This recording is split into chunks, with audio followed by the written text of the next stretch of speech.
Hey, what's up, Reefers? This is a general tank update of the 45-gallon cube tank. So let's recap what happened last week. It was a pretty eventful week. The major thing was that the impeller of my return pump got busted. I believe what happened maybe I was experiencing a lot of power outage last week due to the storm, and in one instance, the return pump the impeller did not spin, meaning the pump was on, but the impeller did not start spinning, maybe due to like all the crap built up. So what may have happened is that the pump keep heating up and the magnet got too hot and cracked. So when I do fix the pump where it starts spinning, because the magnet was cracked, it was not efficient and it's not pulling much water. So thankfully Amazon was able to ship a new impeller very quickly, and I was able to remedy the situation, and now everything seems to be back to normal. The other big news is that I finally got a RODI unit. I got the BLS 45 gallon per day units. Oh, sorry, 75 gallon per day. And I was expecting to spend half a day struggling with it to set it up. But the unit arrived pretty much all assembled. I just need to plug it in. So it was seriously plug and play. It took me 15 minutes to get everything up and running. So once again, I want to thank you guys for telling me to get the RODI units. And it was definitely the the motivation and the kick I need to get it done. Finally, right? The last bit of big news. This is kind of like a big one for me because I pay a little bit more attention to my aquascaping than I really should have actually. You notice that my rock work seems a little bit taller, and what happened is that if you compare what the tank looks like now to some of the previous videos, you notice I used to have 2 frog spawn colonies. I still have 2, but they're now parked together because I had to make room for this guy right here. To the right, you will see a rock with a lot of blue cloves. So a little bit about the blue cloves. I'll probably do another video on blue clove specifically. But in a nutshell, they're not that welcome by a lot of the reefers because they are considered really invasive, almost like the green star polyp over here. If the condition is right, the blue clove will grow really fast and kind of choke out all the other corals, especially like zoas or SPS. But for me, I mean, I really love how they look. They look like little petals of flowers. And honestly, I don't have a problem if they want to take over my tank because it looks so nice. I used to have a little bit of blue clove down here where my tub blue is, but they kind of come and go. They would take off a little bit and they'll just kind of all disappear. So here's hoping that these guys will be here to stay. I actually picked this rock up from a local reefer. He was breaking down a tank, and I bought this rock for $30. My intention was that I was gonna break up whatever rock I'm gonna get, and then kind of like seed my tank with Blue Clove. But after seeing the rock, it has a really great shape, and I was like, I wonder if I can just kind of stack it on top of the rock because I do want the right column to be taller. That was my initial intention, to be pretty much like skimming the surface of water. So I put it there and it fit perfectly. It wedged right into place. The only problem is that on the right side there used to be a small frog spawn colony. It's my purple tip green. So I tried to fit them together. They just would not go. So I was like, okay, well, I mean, it's time to break it up. So I took that colony of frog spawn out front, and then I chiseled it. It was stuck on a huge piece of rock. It's almost like a boulder rock, so it's not really porous. So I kind of chiseled the colony off that rock, and it broke into 2. It broke into 2 separate colonies, or 2 frags. And I just kind of wedged it into whatever space I could find between the blue clove and the larger frog spawn colony that I have. And I think it fits perfectly. And I intentionally wrap it around the Blue Clove so some goes to the back. And I do that because I really want to create an illusion of depth in my reef tank, and that is actually something that is really difficult to achieve in shallow tanks like ours. Well, not shallow in terms of height, but shallow in terms of from back to the front. We got 24 inches to work with. We need to create foreground, middle ground, and background. That's a challenge. So that was kind of my solution, and I've always wanted to just do something like this, just have a super colony of frog spawn and have the ability to create different layers of our reef. And I think it looks a little bit nicer like this too. Now there's a path, right? Before, the entire structure seems to end where the frog spawn is. The frog spawn seems to be a cap. It just kind of stopped the progression. But now all the frog spawn is pushed to one side, and we have Blue Clove on the right side, so it continues upwards. There's no cap. So the entire structure gives the illusion that it's a little bit taller than it really is. And that is the same thing as actually dressing itself. For example, if you're a short guy like me, you do not want to wear jeans with a break, meaning that you don't want to cuff your jeans, because if you have a continuous line from your pants all the way down to your shoes, you appear a little bit taller. So it's kind of like this. Before I was kind of capping the rock work off with frog spawn from left to right. But now we free it up, all the frog spawns push to the left, and then Blue Clove's on the right, and it continue upwards. I'm not sure if this makes sense at all, because I'm pretty bad with words, but that is what I'm trying to achieve. I'm really happy with the placement of the Blue Clove.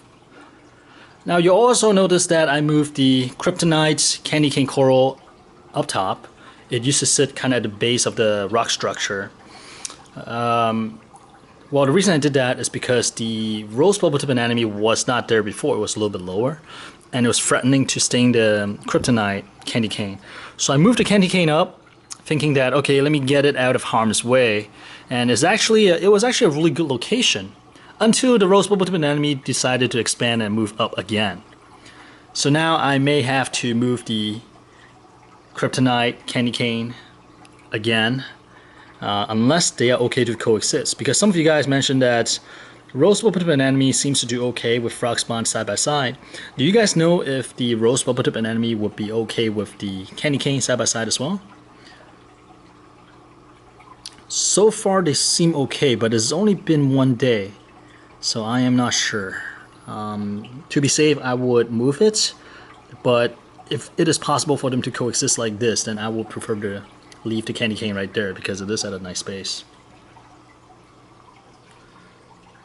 So continuing on the updates, you notice that there is still algae on the sand, but it is already a lot better than before. So I think the additional flow across the sand beds seems to help. So thank you for all those who have suggested giving the sand bed a little bit more flow so the algae will stop growing there. So that seems to be working. I have not done a water change yet with the RODI water, but I'll be starting that tomorrow, so I'm really excited actually. And check out the elegance coral. It has really grown. I guess it's got comfortable with the tank water and situation, so it's really expanding. It looks great. Another thing I'm really happy about is the red Gonipora. For the last 2 weeks, it was not happy at all. It's not necessarily close up, but it's really low. Like, it did not extend its polyp at all. But these past 2 days, I noticed that it started coming back out a little bit, so I'm happy. One sad news is that, remember there was a Acan Lord, one of my first coral, that was being stung by the Rhodactis. It was right next to Rhodactis. But as you can see, it's gone now, because over the weekend, it just kind of melted. It's probably due to the water chemistry. You know how the return pump was gone, so things are a little bit out of whack, but it just could not hold on, and it just melted away. But everything else behaved as if nothing happened. Everything else is fine, so I'm kind of at a loss. I don't know what's going on. And the Rhodectus is, maybe Rhodectus kind of stung it to death, I don't know. But the entire colony is gone, not just a couple polyp, so it's really strange. And over here, the torch is getting more and more aggressive as the day goes by. The tentacles are getting longer and longer, so it's claiming its space. So I will be moving the Space Invader somewhere else. I may have to put it on the sand like some of you suggested. And back there where we'll see my Yasha Goby, the female, is kind of hanging out. The pistol shrimp is getting bolder and bolder. They're just kind of all out in the daylight now. And sadly I still do not see the male, so I think he may be a goner. I was hoping maybe he's in the nest tending to eggs, but it's looking less and less likely. So it's kind of sad. Oh, one interesting thing I should mention is that, let's take a look at the sump. I'm not sure if you guys can see this, but these are all Kehoe limpets. And these just showed up maybe in the past week or so, and they grow really fast. They're increasing in size. So I may move some of these guys upstairs to the display tank, because these were born and raised in the system, and so they're pretty hardy. And over here in the refugium, which I need to scrape this, there are a lot of amphipods. They're just crawling all over the place, so they are having a field day. And I was having issue growing Chaetos. I was contemplating whether there's a light or is it just not enough nutrients and phosphate in the water for it to grow.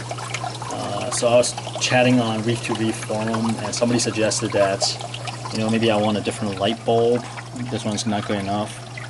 Or maybe my water just don't have that nutrient to grow the algae.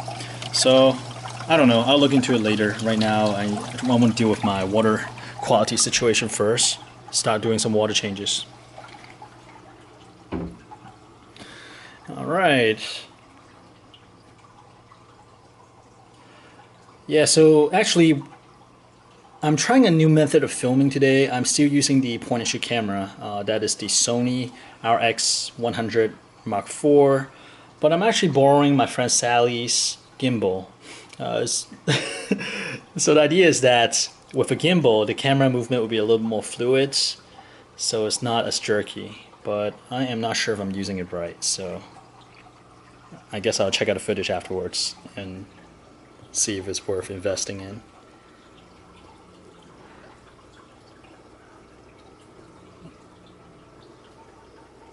And in the back you see how I have positioned the G-bow. So I picked up this really tiny G-bow power head back then when I was trying the Magnificent anatomy, because that anatomy likes chaotic flow and high flow. So I bought this, I moved it up there before and kind of blow it towards the gyri. And of course anatomy didn't make it, but I do have this power head running ever since. So I just moved it down, kind of point it a little bit more, a little bit lower. Well, move the whole thing lower and blow it across the sand, hoping to increase flow and deal with the algae situation. Alright, and recently I noticed that the Coconaeun has been growing well as well. Same with the Monipora capricornis. This is like the 4th or 5th time it's regrowing. But growth pattern looks nice. I really like the rim of the new growth. It looks nice.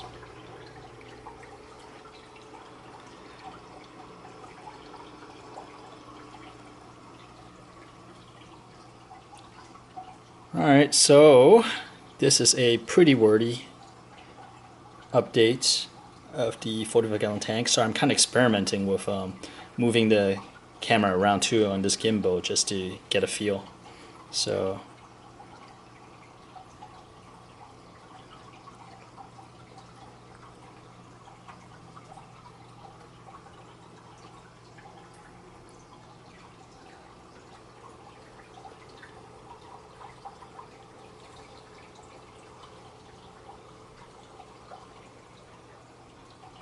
it's still kind of shaky. Alright guys, well thank you for watching, and I want to let you guys know I really appreciate all the comments, and it's really fun to kind of just talk shop with you guys in the comment section. So yeah, I mean, anything you want to talk about, feel free to drop a comment and let's chat. With that said, I'm gonna stop this video right here because this is long. It's getting long. But check out that Blue Clove. I'm really happy with the pickup, and I do hope that they do well in this tank. Knock on wood, and also I hope that I don't regret making that wish.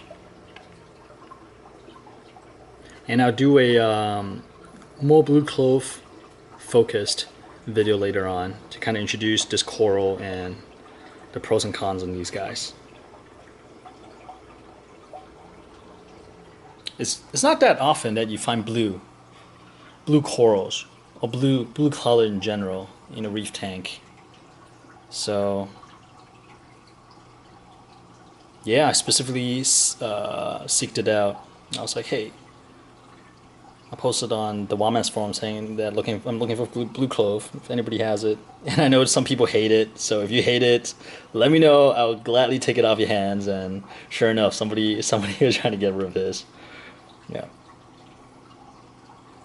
Alright guys, hope you guys have a good week, and I will talk to y'all later.